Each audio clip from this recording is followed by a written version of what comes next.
Hey everybody, Mike here from DIY AQUAPROs. Today we're going to be taking you through the steps involved in setting up a 20-gallon planted aquarium with nutrient-rich substrate. Let's get into the build. The first step involves cleaning out the tank and preparing it for setup. Click the link on the screen to see this process in detail.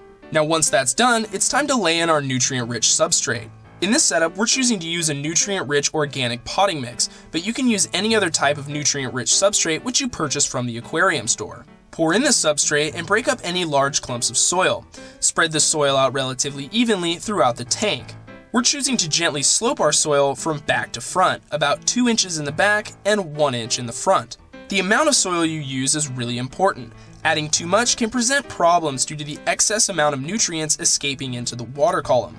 We recommend not exceeding 3 inches of this soil. When you're finished with this layer of substrate, add a small amount of water to slightly compact it. Be careful not to waterlog the soil because we don't want any standing water above this layer. Next, we add the top layer of substrate. In this case, we're using gravel, but you can also use sand if you prefer. Add the substrate, spreading it out evenly. We slope our gravel slightly and don't exceed 2 inches. Generally speaking, a 1 to 3 inch cap will work fine. Next, we add our hardscape items, being large rocks and driftwood. When we're happy with our layout, we place a plate in the bottom of the tank and begin to fill it. We do this to prevent the disruption of substrate, which could cloud the water. When the tank is full, you may require the addition of a heater, depending on the time of year and where you live. Generally, between 70 and 80 degrees Fahrenheit will be sufficient for most fish. Don't forget to also add the appropriate amount of dechlorinating agent.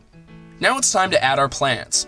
We add tall stem plants to the background, using our fingers to push a path down into the substrate. We add smaller plants to the foreground, which will naturally propagate and eventually fill in this space.